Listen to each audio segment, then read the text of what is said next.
갚아야 될 채무예요.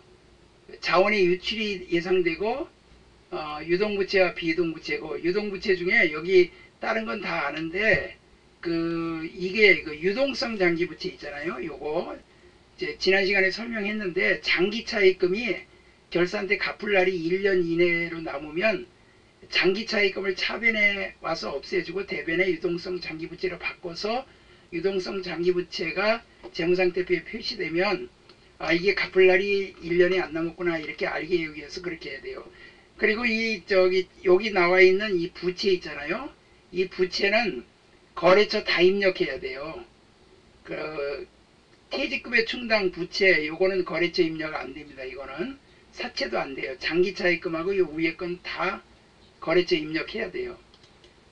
유동성 장기부채는 차입기간이 1년이어서 비유동부채인 장기차입금 등으로 회계 처리하였으나 결산이 현재 상환기일이 1년 이내인 것을 유동부채로 한다. 여기 장기차입금 여기 분계 나와있죠. 장기차입금 유동성 장기부채 1년 이내 도래하게 되면 재무상태표일, 상환기일이 재무상태표일 여기다 써놓으세요. 동그라미 치고 결산일, 재무상태표일에다 적어놓으세요. 결산일부터 1년 이내인 것은 장기차입금 없애주고 유동성 장기부채. 여기서는 요거 하나만 하시면 되고, 결산정리사항이라 요거만 하시면 되고. 자, 이제부터가 중요합니다. 이제부터 부채 회계연도 말 현재 전 임직원이 일시에 퇴직할 경우 지급해야 될 퇴직금에 상당하는 금액을 이 퇴직금의 충당 부채로 설정해 놔야 돼요. 현재 전 임직원이 퇴직금 소요액과 퇴직금 충당금의 설정액 잔액 및 기준에 퇴직금 지급액과 임원 퇴직금의 처리 방법 등을 주석으로 기재한다. 재무상태표에는 퇴직금의 충당 부채에서 연금 운용자산을 차감하는 형식으로 작성한다. 이렇게 말이 길게 나와 있는데, 제가 이건 뭔 소리냐면, 퇴직금의 충당 부채는 글자 그대로 여기다 써놓으세요. 부채라고. 부채. 요 부채라고 써놓으세요. 이건 부채. 이건 감가상각 누계나 대손충당금처럼 평가 계정이 아니에요. 퇴직금의 충당 부채하고 운용자산 여기서 이제 요걸 빼야 돼요. 자, 이거 확정급여형이 있고 확정기여형이 있어요. 여러분들이 만약에 이제 회사 근무하다가 퇴직을 하게 되면 여러분한테 퇴직금을 주거든요. 근데 이 퇴직급여 충당 부채는요, 결산 때 차변의 퇴직급여, 대변의 퇴직급여 충당 부채, 요거 결산정리상으로 나옵니다. 근데 이거 자동으로 해줘요. 갖다 숫자만 입력하면, 전표 추가 버튼만 누르면 자동으로 해주는데, 이거를 결산 때 해줘야 돼요. 모든 직원이 일시에 퇴직할 때 줘야 될 퇴직금, 기존에 잔액이 쓴 거 빼고 차액만 해주면 돼요. 근데 이 퇴직급여 충당 부채하고 여기 퇴직급여라고 요거 비용이거든요. 이 비용을 인정을 안 해요. 왜 인정을 안 하냐면은 비용으로 손익계산서 계산하지만 이거는 어디까지나 형식적이에요. 회사 내부에 그냥 장부상으로 둔 건데 회사가 망해버리면 퇴직금 못 받아요. 그렇기 때문에 정부에서 몇 년 전부터 연금을 가입해라. 그래서 여러분들이 퇴직연금 가입하고 그러면은 연말정산할 때 공제해 주잖아요. 그래서 이 확정급여형은 여러분들이 퇴직을 할 때 주는 거예요. 퇴직연금 운용자산. 그래서 미리 삼성그룹 같은 경우는 삼성생명에다가 은행, 보험회사, 뭐 이렇게 증권회사 이런 데다가 운영한다. 퇴직연금. 그래서 삼성그룹의 전체 1년 근무하면 한 달치 퇴직금을 삼성생명에 예치를 해요. 그래갖고 그거 가지고 이제 대출을 해주고 이자 받고 돈 불리겠죠. 그래서 퇴직연금 운용자산은 확정급여형, 나중에 퇴직할 때 그냥 한꺼번에 주는 거예요. 그 다음에 여기 수수료 비용도 내야 돼요. 이거는 여러분들 은행에 예금 가입하면 수수료 비용은 없잖아요. 저기 통장 만들어줘도 카드 만들어줘도 다 공짜인데 이거는 수수료까지 내야 돼요. 이렇게 납부시 예치실. 그 다음에 운용수익이 발생했어. 그러면 연금 운용자산이 늘어나겠죠. 삼성생명이 예치했던 삼성그룹 직원들의 퇴직연금을 갖다가 가입해서 운용자산을 이거는 일종의 자산이에요. 투자자산이에요. 그리고 퇴직연금 운용수익 또는 이자 수익으로 분기합니다. 결산 때는 퇴직금의 충당부채. 그 다음에 퇴직금 지급 시에는 이 퇴직금의 충당부채가 와서 없어지고 여기 보통예금이 나가야 되는데 여기에 연금 운용자산으로 예치했던 게 있기 때문에 이걸 없애주는 거예요. 이거는 예금이에요. 예금. 퇴직연금 운용자산 예금이 없어지고 모자라면 보통예금이 나가는 거예요. 이게 부족 시에는.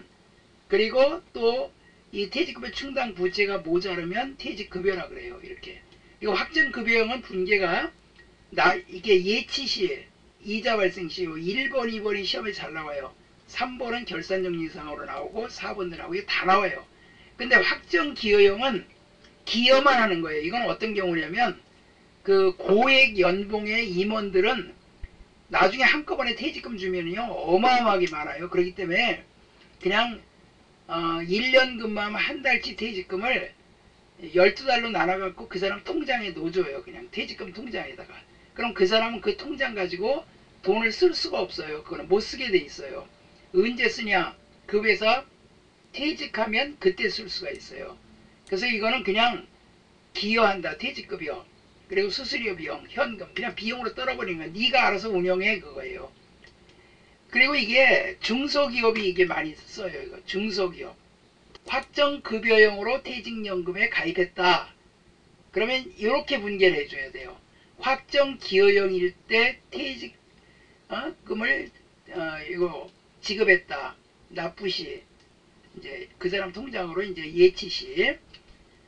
여시란 말은 대기업. 확정급여형에다 써놔요. 대기업. 요거는 중소기업이나 고액 연봉자들. 전산액이 1급 단골이고요. 이거는 사채예요. 이사회 결의하여 일반 대중으로부터 장기자금을 조달하기 위해 회사가 발행한 확정 채무임을 표시하는 사채다. 사채 발행 총액은 요 4배인데 요게 좀 바뀔 수가 있어요. 사채의 단위를 일절하며 일자의 금액은 10,000원 이상으로 한다. 그러니까 사채권은 이제 이렇게 해가지고 발행하는 거예요. 그리고 저기 여러분들 그 재개발할 때도요. 국가에서 재개발하면 그 채권을 다 사게끔 만들어요. 그래서 이 채권을 다 발행하거든요. 우리나라도 지금 부채가 1,000조가 넘어가요. 돈 조달한 거예요. 이건 회사가 돈 조달한 거예요. 사채 액면 이자율.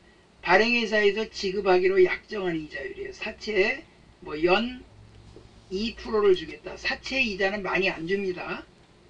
사채 시장 이자율은 뭐냐면 시장에서 거래될 때 이자율. 이걸 유효 이자율이라고 그래요.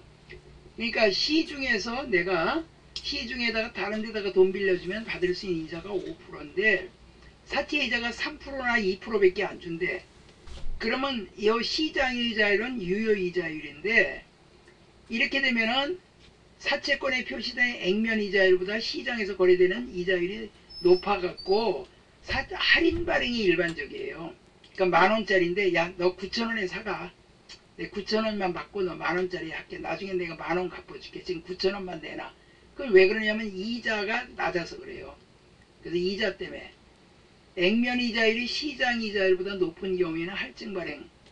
근데 이거는 거의 드물어요. 사채권에 5% 주겠다는데 시장이 지금 3%다. 이런 경우는 거의 없어요. 그러니까 삼성그룹도 그렇고 국채도 그렇고 다 이자를 낮게 줍니다. 그렇지만 한 가지 장점이 뭐냐면 국가라든가 삼성 같은 데는 띄어먹을 염려가 없기 때문에 이자가 낮아도 투자하는 사람이 많죠. 자, 이제 요 페이지에서 시험에 잘 나오고 특히 여기 자본 요거에서 시험에 굉장히 잘 나와요. 그러니까 요거 잘 들으셔야 돼요. 사채 발행할 때요.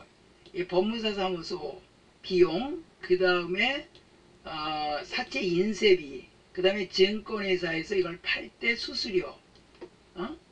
그러면 그 사채 발행비는 그냥 할인 발행 차금에다 가산해요. 싸게 발행하면. 그 다음에 할증 발행 초과금에 가감한다. 요거 보고 설명할게요. 자,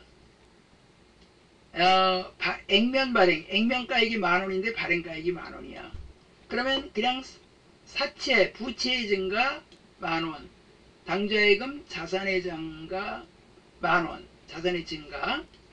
그리고 이 사채 발행비는 사채 발행비라고 하지 않고 할인 발행 차금이라 그래요. 그래서 현금.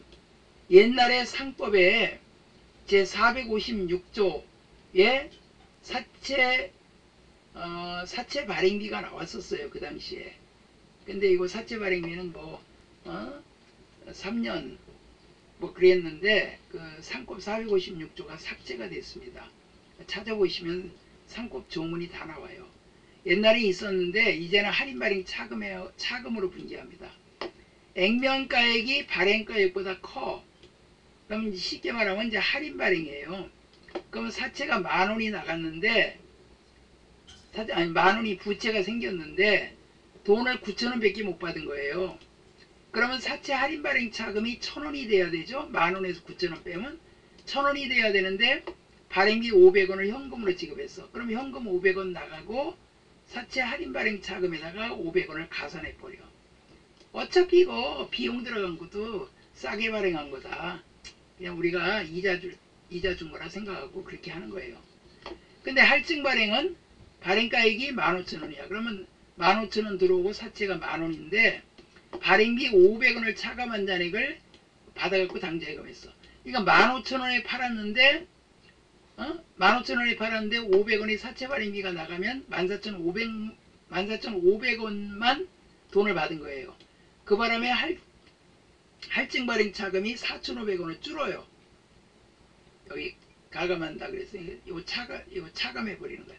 원래 15,000원짜리를 10,000원에 발행하니까 원래 5,000원이 할증 발행 차금이 생겨야 되는데 발행비 500원을 빼고 돈을 받았으니까 이렇게 되고 할증 발행 차금이 줄어들겠죠. 그 다음에 사채 이자 지급 시 할인 발행 차금 유효이자율법, 시장이자율법으로 생각한다. 이거는 이자 주면 사채이자, 그리고 액면 금액이 돈이 나가요. 액면에 3%를 주겠다면 3%만큼 액면에다가 요 액면에 곱한 금액이 나가는데, 요 할인 발행 차금도 상환기간 동안, 그러니까 5년 상환이다 그러면 5년 동안 차금을 없애줍니다. 사채이자에 가산해요. 유효이자율법은 시장이자율법이에요. 요 계산하는 게 이거는 세무 1급에도 좀 약간 한 문제 나올까 말까고 거의 안 나와요. 이거는. 그 다음에 할인 발행 차금 상각액과 할증 발행 차금 상각액은 매년 증가한다. 요거는 외우세요. 장부가액은 매년 증가 또는 감소한다. 밑에 가서 다시 한번 정리해 드릴게요.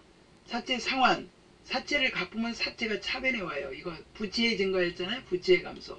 보통 예금이 나가고 할인 발행 차금 잔액이 있었다. 이거 상각하다가 중간에 상환하는 경우 있죠. 사채 5년 동안 기다렸다 이 상각 끝나고 5년 딱 지나고 이거 상각 다 한 다음에 상환하면 이런 거 필요 없죠. 그렇지만 중간에 돈이 많이 생기면 이익이 많이 나면 사채를 빨리 갚아요. 이거 차채가 아니고 사채예요.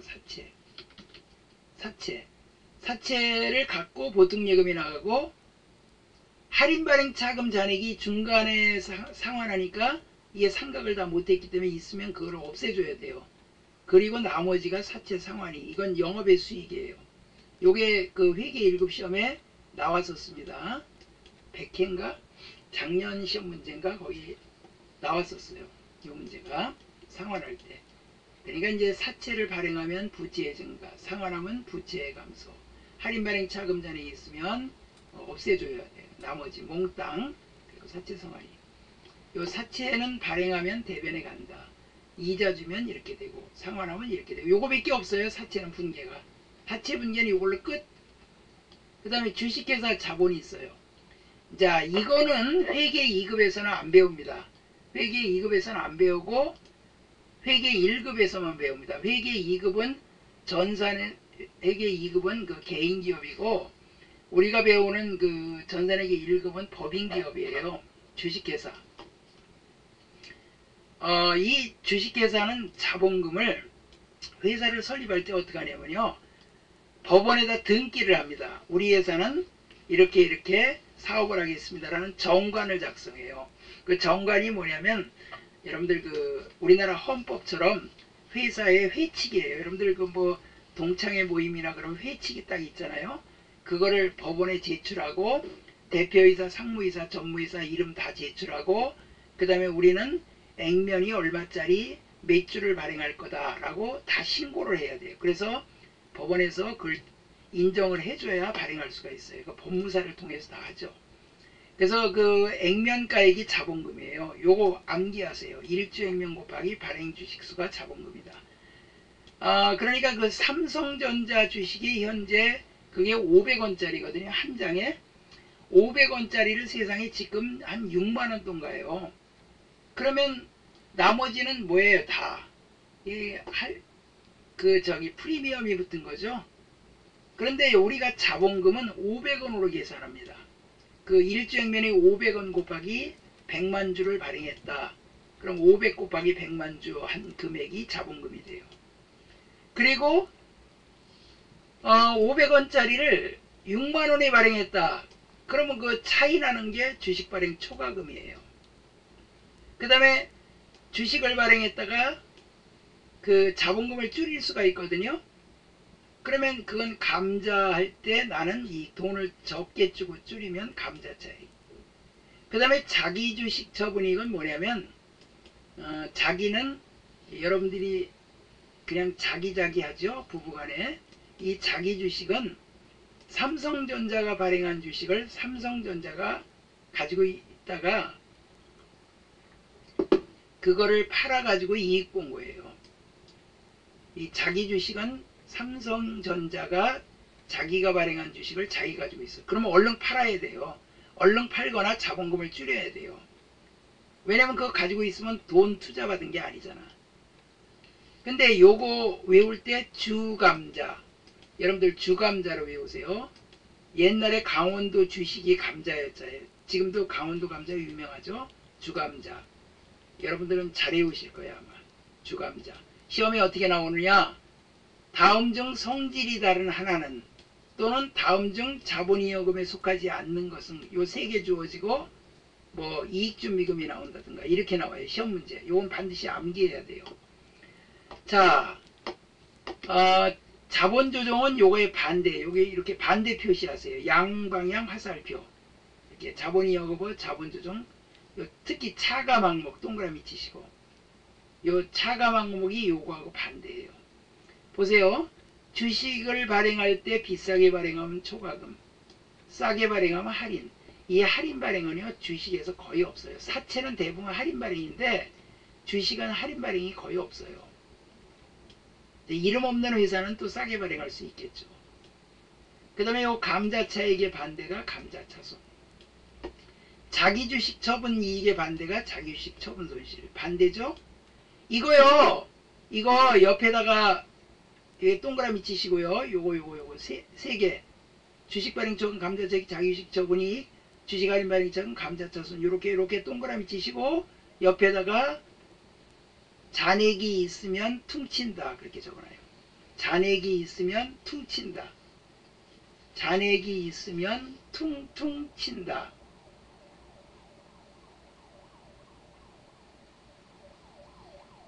잔액이 있으면 퉁퉁 친다. 퉁친다. 또 퉁퉁이라고 적을라. 또 이거 주식 할인 발행 차금 이번에 주식을 비싸게 발행하려고 그러는데 전에 주식 할인 발행 차금이 있었어. 그러면 그걸 먼저 없애주고 둘 중에 큰 거 하나만 남겨놔야 돼요. 그 다음에 배당 자기 주식 자기가 발행한 주식은 이건 자본의 감소예요. 왜냐하면 돈을 받은 게 아니기 때문에. 배당건설이자가 뭔지 아세요? 이건 몰라도 되는데 미국 같은 데 철도는 다 민영화되어 있거든요. 미국 철도가 건설하는데 막 한 10년이 걸린다. 그러면 10년 동안 투자한 사람들이 배당금 한 푼도 못 받아요. 그러면 성질 나가지고 나 투자 안 해. 그러고 주식 팔아버릴 거 아니에요. 그러면 주가가 떨어질 거 아니에요. 그럴까봐 건설할 때 배당을 하는 거예요. 이자폭으로. 그러니까 5% 정도 그냥 배당을 해줍니다. 그래야 주주들이 기다릴 거 아니에요. 나중에 철도가 완공이 돼야 사람이 타고 다녀야 그때 가서 이익이 날 거 아니에요. 그 전까지는 건설할 때 이자식으로 배당을 해준다 이거예요. 여러분들은 여기서 요거 요 세 개만 하시면 돼요. 요거 네 개. 요거 서로 반대되는 거. 그 다음에 가산항목은 미교부 주식배당금. 이건 자본에 오히려 플러스예요. 미교부 주식배당금은 주주총회 때 우리 회사 이번에 이익이 많이 났으니까 주식으로 배당합시다. 그렇게 해갖고 주주총회 때 결의하는 거예요. 몇 년 전인가 삼성전자가 주식으로 배당을 했는데 500원짜리, 그 당시에는 5,000원짜리였는데 그걸 500원짜리로 줄였거든요. 너무 비싸니까. 삼성전자의 주주가 이재용, 이부진, 또 한 사람 있죠. 이 사람들. 그 다음에 그 어머니 홍리란가 그 사람한테 이거를 엄청 이 사람들이 받아가지고요. 그거 받아서 500원짜리로 이제 배당을 그렇게 한 건데 500원씩 그냥 준 거야. 500원씩 그냥 500원씩짜리로. 그러니까 이거 팔면 어마어마하게 돈 벌죠. 그래서 재벌이에요. 신주 청약 증거금.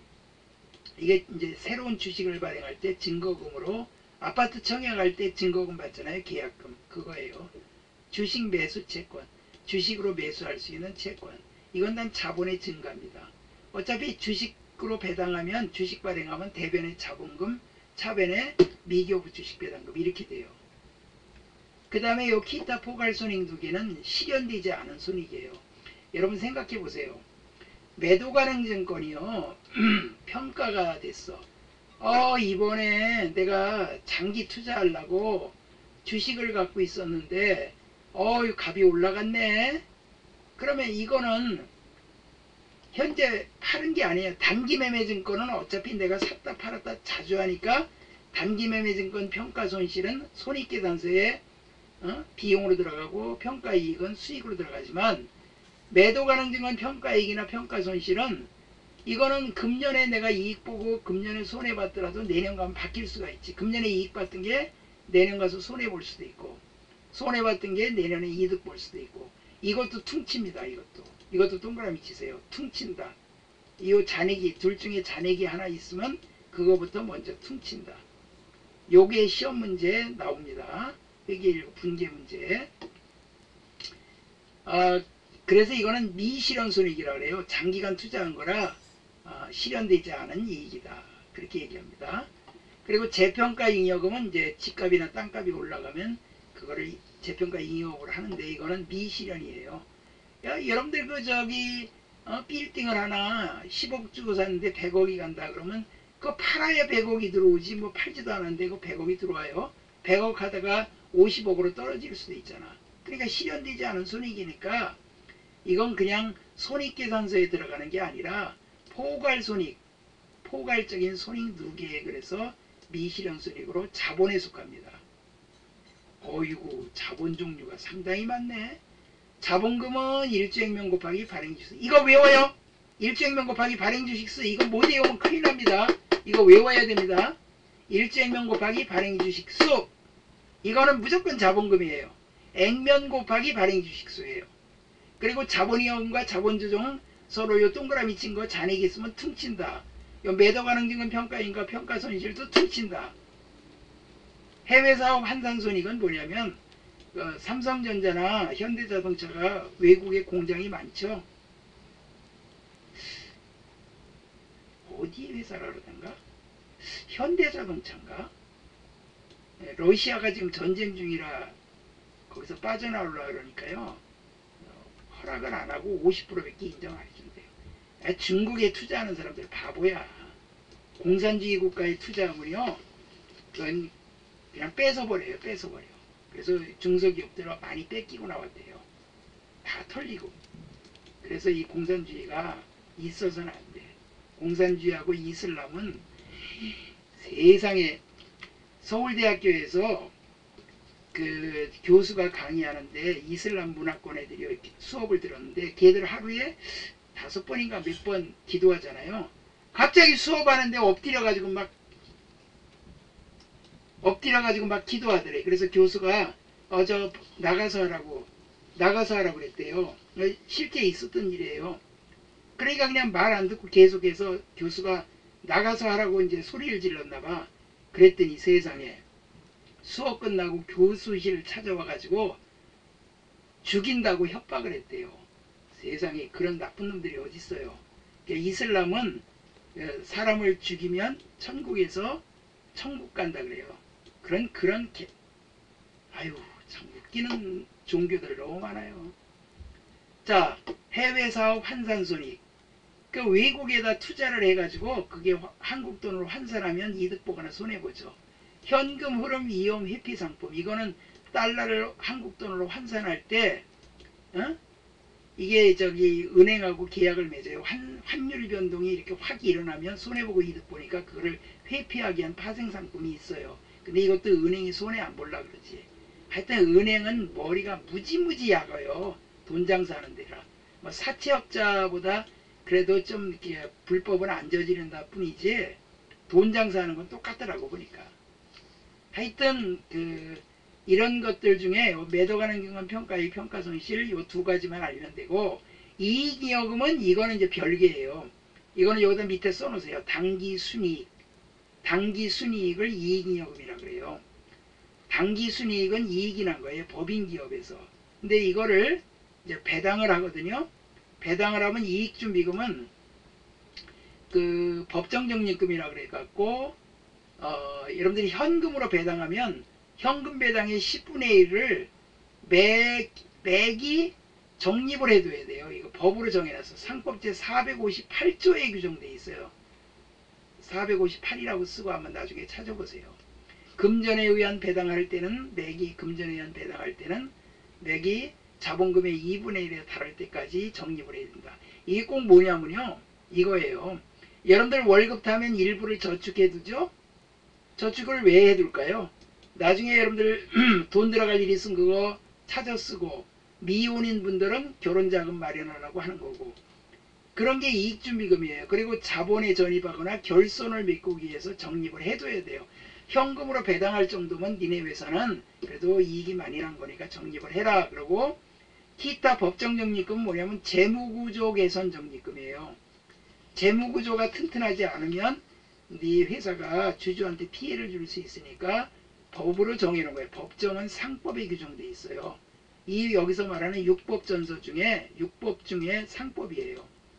임의적립금은 임의는 하고 싶으면 하고 말고 싶으면 말고 그런 거예요. 여기에는 뭐 배당평균적립금, 결손을 메꾸기 위한 결손적립금, 그 다음에 채무를 줄이기 위한 감채적립금 이런 것들 다 포함돼요. 미처분 이익여금은 당기순이익을 결산 때 미처분으로 보내요. 그러면 12월 말일 결산하고 미처분이라 분기하면 내년도로 넘어오면 2월 이익으로 바꿔요. 그래가지고 그걸 3월달 초나 2월달에 보통 3월달에 많이 하죠. 주주총회 때 처분하기 위해서 해두는 거예요. 그럼 이 미처분이 다음으로 넘어가면 2월 2억으로 이렇게 됩니다. 자, 주식회사 자본금 1주액면 곱하기 발행주식수, 1주액면 곱하기 발행주식수, 이건 자본금이야. 그리고 주식발행비는 아까하고 똑같이 여기다 가감하고, 이 잔액이 있으면 서로 상기한다, 퉁친다 이거예요. 여기 액면가액의 총액을 자본금이라며 법정자본금을 의미하므로 주주가 불입하는 금액과 반드시 일치하는 것은 아니다. 요거 시험에 나온 적 있어요. 이론 시험에. 주주가 불입하는 거는요, 삼성전자 같으면 액면가액이 500원인데 뭐 6만원을 회사에다가 불입을 했어. 그러면 액면가액과 이 법정자본금이 일치되는 게 아니죠. 여기 봅시다. 액면가액 만원인데 발행가액이 만원이에요. 그러면 자본금 만원, 그리고 당좌예금 만원, 주식발행비를 보통예금에 지급하다. 그럼 주식 할인발행차금 그래요. 보통예금 이렇게. 그러니까 주식을 싸게 발행하면 할인발행차금인데 이거는 발행비도 여기다가 이렇게 해버리는 거예요. 그럼 요게 그거예요. 할인발행. 그럼 자본금 만원, 여기 9,000원에 발행했는데 발행비 들어가면 만원에 액면이 만원인데 9,000원 발행하면 할인발행차금이 1,000원인데 주식발행비까지 보태서 1,500원 되고 보통예금 나가요. 요 3번 별표. 이 주식은 다 할증이에요. 그럼 여기 발행가액이 2만원이야. 그러면 요거 잘못됐네요. 요거 2만원으로 고치세요. 요거 2만원. 요 2만원으로 고치세요. 2만원. 프린트가 잘못됐어요. 자, 2만원인데, 아니다. 아니, 잘못했다. 제가 착각했어요. 만원 맞아. 괜히 애매하게. 죄송합니다. 액면가액 만원짜리였죠? 자본금 만원인데, 발행가액이 2만원이야. 그러면 2만원에 발행했는데, 주식 발행비를 차감한 잔액이 당좌예금에 입금이 되다. 그러면 당좌예금이 500원을 빼서 2만원의 돈을 받았는데 500원 빼니까 19,500원만 이렇게 돈을 받아요. 그러면 만원에서 19,500원 요거 이렇게 차이 나는 게 주식 발행 초과금이 9,500원이어야 되는데 할인 발행 차금 잔액이 있다. 그러면 이거부터 먼저 퉁쳐야 돼. 할인 발행 차금은 여기 차변에 있던 거야. 여기 이렇게 차변에 이제 손해 본 거니까 이게 이제 자본의 감소 항목이지만 비용은 아니지만 차변에 있어 손해 본 거기 때문에 요건 대변에 가서 없어지고 요 2,000원을 먼저 퉁치고 나머지만 발행 초과금이에요. 요거 3번 별표 해놓으세요. 자본이여금, 자본거래로 생긴 잉여금인데 법정자본금을 초과하는 거, 주식발행 초과금, 감자차익. 자, 만약에 감자차손이 있으면 이를 상기하고 잔액만 재무상태에 표시한다. 퉁친다. 감자차익은 자본을 감소하는 과정에서 발생한 것으로 액면가액보다 적게 지급한 경우. 주식 액면 10만원을 7만원만 지급하여 소각하다. 그러면 자본금 10만원이 차변에 와서 없어지고 보통 예금이 7만원 나가는데 감자 차손이 만원이 있었어. 전에 자본금 줄일 때 만원 손해본 거 있어. 이건 있을 수 있어요. 왜냐면 지금 시중에 주식값이 액면가액보다 더 비싸잖아요. 그 비싸게 사다가 자본금 줄인 거야. 그럼 잔액이 만원이 있으면 감자 차손은 손해본 거라 차변에 있던 거라고. 자본의 감소라. 이게 대변에 가서 없어져요. 만원 없애고 나머지만 감자 차익이야. 원래는 감자 차익이 10만원에서 7만원 빼면 3만원인데 그 감자 차손이 있는 거 뭐하러 남겨놔. 이거 두 개 이거 다 두면 안 되니까 감자 차손 싸그리 없애고 나머지 감자 차익. 그 다음에 자기 주식도 마찬가지예요. 장부가액 10만원을 15만원이 처분하다. 이거는 액면이 필요 없어요. 자본금 줄일 때만 액면이에요. 자본금이 늘어나든 줄어들든 항상 이거는 액면가액인데 이거는 장부가액이라는 건 내가 취득한 가액이 10만원이에요. 근데 15만원이 처분했어. 그럼 10만원이 나가고 15만원이 들어왔어요. 그러면 자기 주식 처분 이익이 5만원이 돼야 되는데 처분 손실 잔액이 2만원이 있어. 처분 손실은 손해본 거라 차변에 있던 거라고. 자본의 감소. 그럼 대변에 가서 처분 손실이 없어지고 나머지 3만원은 처분 이익이 되는 거예요. 자, 이제 이익잉여금이에요. 이익잉여금이란 이익 창출에 의하여 벌어들인 이익 중 사내에 유출되지 않고 사내에 남아있는 부분을 축적한 것으로 자본잉여금과 달리 손익거래에서 발생한 잉여금이다. 이익잉여금은 뭐냐면 잉여란 말은 남는다 이 뜻이에요. 그러니까 여러분들 당기순이익이 났는데 뭐 배당이나 그 밖의 것들을 바깥으로 지출하지 않고 회사에 남겨두는 거를 이익잉여금이라고 그래요. 이익준비금은 상법 458조에 이거는 그 현금 배당의 10분의 1을 자본금의 절반의 금액이 될 때까지 적립을 해야 돼요. 매기 채권 손실 나면 적립 못합니다. 이익 나서 배당을 현찰 배당할 정도, 주식 배당 말고 현찰 배당할 정도의 그 현찰 배당의 10분의 1. 이거는 채권자를 보호하고, 왜냐면 이렇게 적립을 해둬야 나중에 빚을 갚을 수도 있고 회사가 튼튼해야 되겠죠. 회사의 재무적 기초를 견고히 하고자 상법의 규정에 의하여 강제적으로 적립하는 거. 그러니까 이건 재무적 구조를 견고히 하는 거예요. 이렇게 이익준비금을 회사에 많이 남겨둬야 돼. 이익을 배당으로 다 지출하면요 어떻게 되겠어요? 회사에 남는 돈이 하나도 없겠죠. 상법 규정에 의하여 강제적으로 적립하는 적립금이다. 자본금이 2분에 달할 때까지 현금 배당의 10분의 2 이상을 이익준비금으로 적립해야 돼. 이건 상법 458조의 이게 주문입니다. 조문이에요. 조문. 요 1번하고 2번은 조문에 안 나오고 여기 주식회사 여기부터가 상법 조문이에요. 기타 법정 적립금은 소득 조세특례제한법에 의하여 적립하는 이익준비금 이익처분을 말하며 재무구조 개선 적립금이 있다. 자기 자본의 100분의 30에 달할 때까지 적립한다. 회사가 재무구조가 튼튼하지 않으면 채권자라든가 이런 사람들을 보호하지 못해요. 주주도 손해보는 경우가 많고 그래서 이렇게 적립을 합니다. 이 두 개는 법으로 정해놓은 거예요. 그런데 임의적립금은 법률에 의하지 않고 회사가 임의로 일정한 목적을 위하여 적립하는 것으로서 사업을 확장하기 위한 적립금, 퇴직급여 적립금, 퇴직금 주려고 적립해야 되는 거, 감채, 빚을 갚으려고 하는 거, 배당을 평균화하는 거. 어떤 때는 배당을 많이 하고 어떤 때는 배당을 적게 하면 주주들이 성질낼 거 아니야.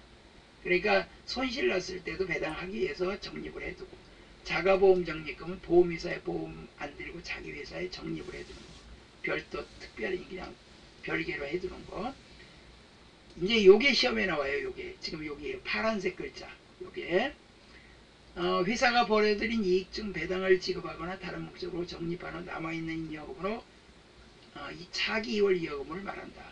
이거는 중요한 게 아니고 이제 주주총회가 딱 열려요. 그러면 이사회에서 결의를 해요. 우리는 이렇게 합시다. 그러고 주주총회 날 딱 보고해요. 주주한테. 자, 여러분 사회를 보면서 우리가 배당금으로 얼마 하겠고요. 주식으로 얼마 할 거고요. 사업확장 적립금으로 얼마 할 겁니다. 여러분 동의하십니까? 찬성하십니까? 그러면 손들어라면 딱 손들어야 돼. 근데 거기에서 주식의 51%를 보유한 사람이 딱 한 명이야. 그 사람이 딱 손 하나 들면 그 사람 의견대로 결정되는 거야. 그러니까 이 주식계산은요, 자본금 투자금에 비례해서 결정하지 뭐 과반수 출석에 과반수 찬성 뭐 그런 게 아니에요. 이거는. 그러면 이익준비금은 뭐냐면 요 미지급 배당금 요거 부채거든요. 요거는 그 자본이고 요건 부채예요. 나중에 갚아야 돼요. 이렇게 미지급 배당금 이렇게 갚아야 돼요. 요거의 10분의 1 요거 이익준비금으로 해야 돼요. 의무적으로 요거 나오면 요건 따라 나오는 거예요. 그 다음에 요렇게 이제 이익준비금 적립을 해뒀던 거를 2월 이익을 자본에 전입하고 주식을 주주들에게 무상으로 분배하면 요 이익준비금이 없어지고 2월 이익금도 없어지고 자본금이 돼요. 그럼 배당금 지급은 뭐냐? 이 미교부 주식 배당금은 주식을 찍어내는 거야. 주식으로 발행하여 교부할 경우는 미교부 주식 배당금 자본금. 주주에게 현금으로 배당을 지급한다 그러면 이 미지급 배당금 부채에 감소해요. 그리고 소득세 띄겠죠. 예수금. 그리고 맡아가지고 있으니까 예수금 나머지 현금. 만약에 주식으로 배당을 받은 주주는 분기하지 않고 주식수와 단가만 수정한다. 요거는 요거하고 별개입니다. 요 밑에 분기하고는 별개예요.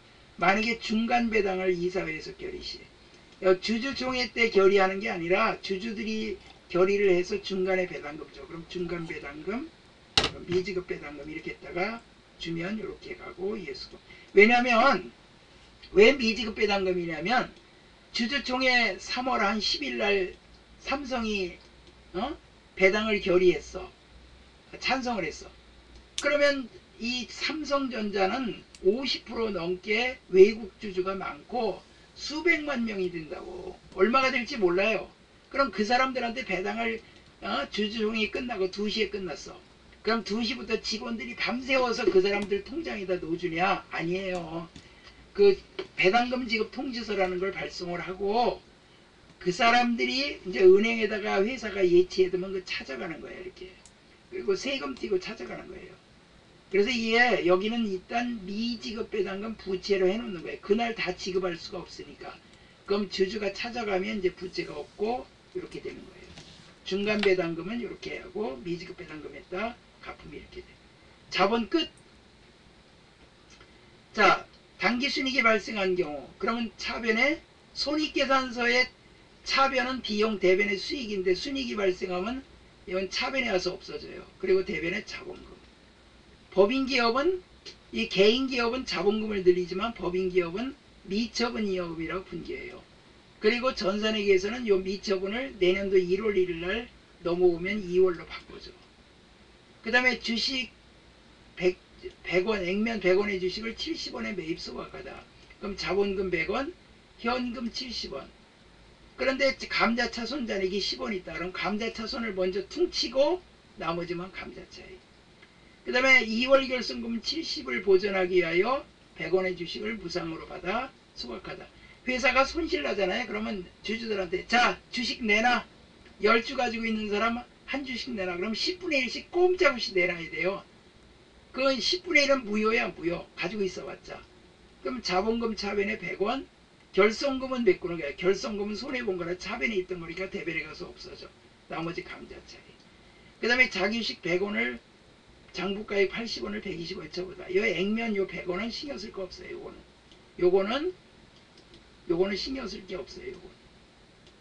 요거는 신경 쓸 게 없다. 이건 필요 없어요. 80원짜리를 120원에 팔았어. 근데 처분 손실 잔액이 30원이 있으면 처분 손실이 이거 손해본 거니까 차변에 있던 거니까 대변에 가서 없어지고 나머지만 처분이 이렇게. 자기 주식 액면 100원을 70원에 매입했던 걸 소각하여 자본금을 감소시키다. 그럼 자본금 줄이고 자기 주식이 없어지고 70원, 나머지 감자차익이에요.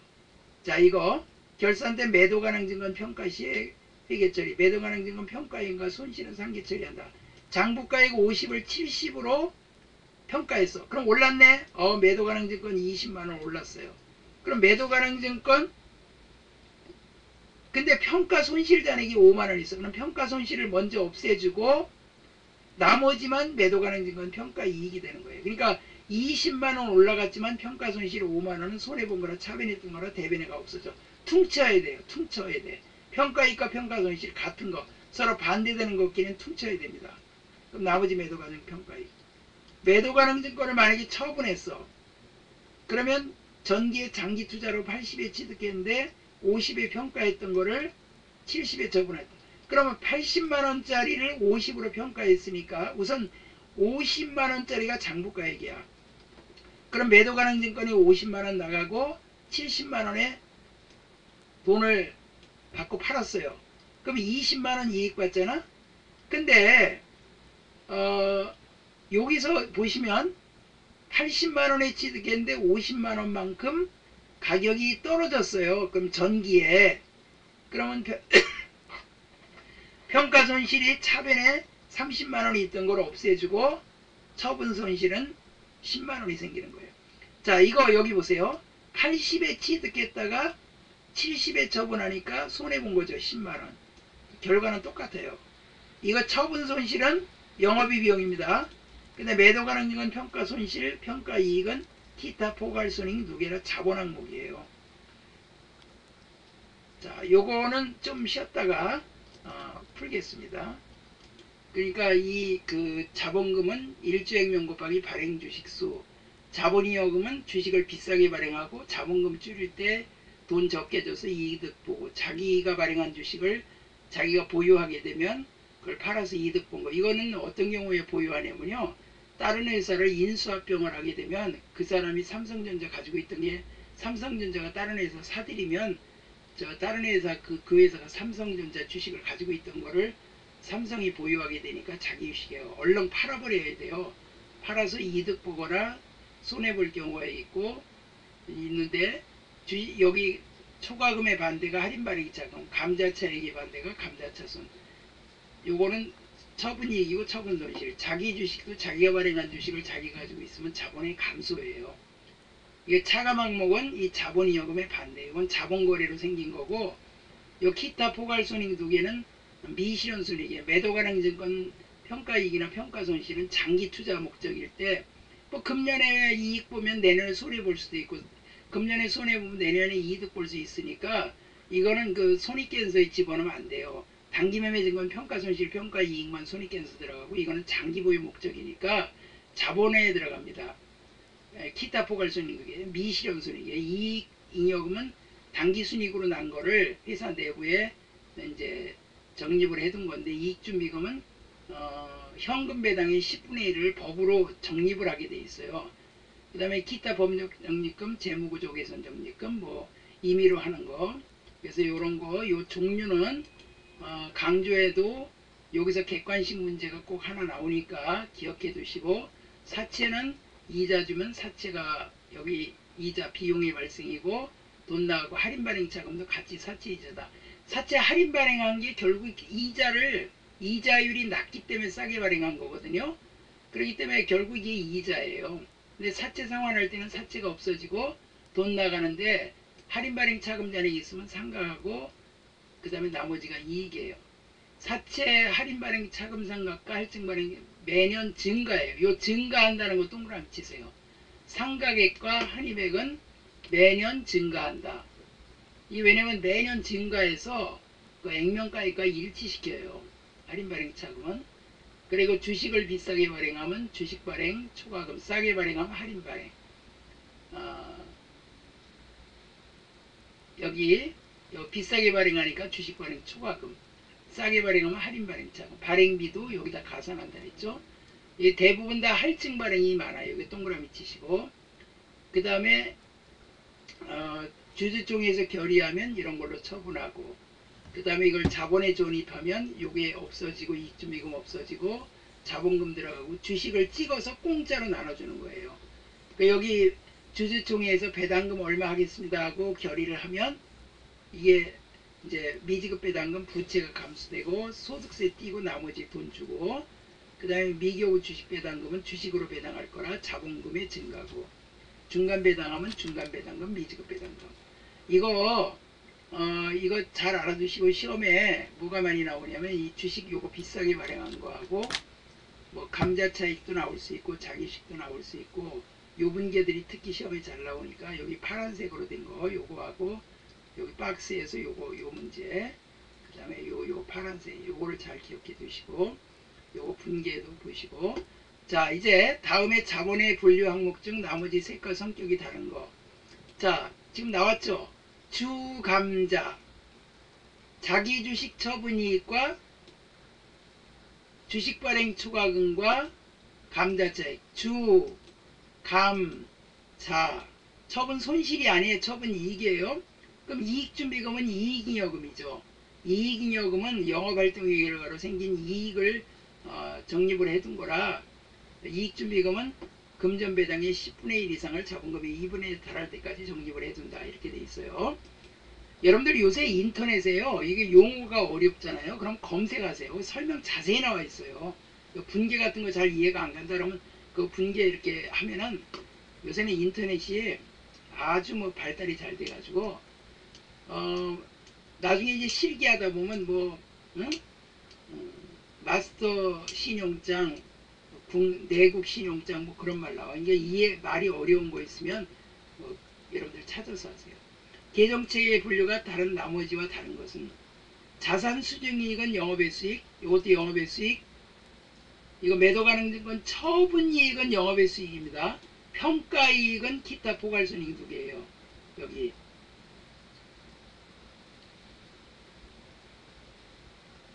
여기 지금 매도 가능성은 평가이익과 평가손실은 기타 포괄손익 두 개지만, 이 처분이익과 처분손실은 영업의 비용 아니면 영업의 수익이야. 이거 영업의 수익, 영업의 수익, 영업의 수익. 자기주식 처분이익은 주감자할 때 자본이익금이죠. 그래서 4번이 답이죠. 그 다음에 영업의 손익에 해당하지 않는 것은 매도 가능증은 평가이익이죠. 매도 가능증은 평가입니다. 이거 처분은 영업의 수익인데, 처분이익은 이거는 기타 포괄손익 두 개라 자본에 속하는 항목이에요. 이게 답이고, 다음 중 유형자산 처분 손실이 발생할 경우 변동되는 것은, 자, 우리 첫 시간에 그 프린트 할 때 손익계산서에 어떻게 했어요? 제일 위에 매출액에서 매출원가를 빼면 매출 총이익이 나온다 그랬죠? 매출 총이익에서 판매비와 일반관리비, 영업비, 그러니까 뭐 급여나 여비교통비, 통신비, 옥류생비 이런 거, 광고순전비 이런 거 빼면 영업이익이 나와요. 그러니까 삼성전자 영업이익이 금년에 많이 줄었다라는 얘기를 들어보셨죠? 뉴스에. 영업이익이에요. 근데 유형자산 처분 손실은 영업상의 비용인 판관비가 아니라 영업의 비용이라 영업이익에서 영업의 수익도 하고 영업의 비용 빼면 법인세 차감전 순이익 나오기 때문에 4번이 답이에요.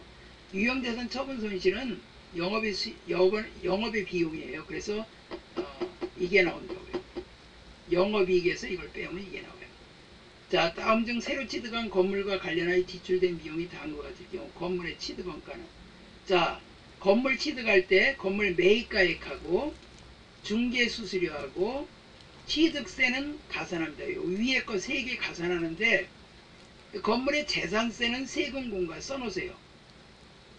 건물의 재산세에다가 세금공과라고 적어놓으세요. 세금공과. 건물 보험료는 보험료, 건물 관리비는 관리비. 그러니까 위에 3개 더하니까 3억 1,500만원. 정답은 2번이죠. 자, 여기까지 했고요. 이제부터 수익하고 비용은요, 수익의 발생은 대변, 비용의 발생은 차변. 그러니까 이거 분계는 별로 그렇게 어려운 게 없어요. 여기 수익의 인식이라고 있거든요. 기업회계에서는 여기 이제 회계학에서는 실현주의, 판매기준 또는 인도기준. 자, 요게 중요한 거예요. 요게 시험에 나와요. 할부 판매는 장기 단기 구분 없이 재화가 인도되는 시점. 그러니까 우리 회계학에서는요, 할부 판매는 그냥 물건 이렇게 넘겨주는 순간 다 수익이에요. 요새 여러분들 자동차 사면요, 할부로 내더라도 그 자동차 파는 현대그룹은 자동차 팔고 그 할부금을 캐피탈 회사에서 전부 다 받아버려요. 그렇기 때문에 그냥 재화가 인도되는 시점으로 그냥 매출로 처리한다 이 말이에요. 근데 그 부가가치세법에서는 그 자동차 산 거 캐피탈로 산 거 그거 말고 그냥 할부로 장기 할부라고 팔았다. 그러면 부가세를 받는데 그냥 팔았을 때 다 부가세를 10%로 계산하면 세무서에 너무 세금을 많이 내기 때문에 할부금 받을 때마다 매출로 잡아요. 세법하고 요거하고 좀 달라요. 그 다음에 위탁 판매는 수탁자가 상품을 판매한 날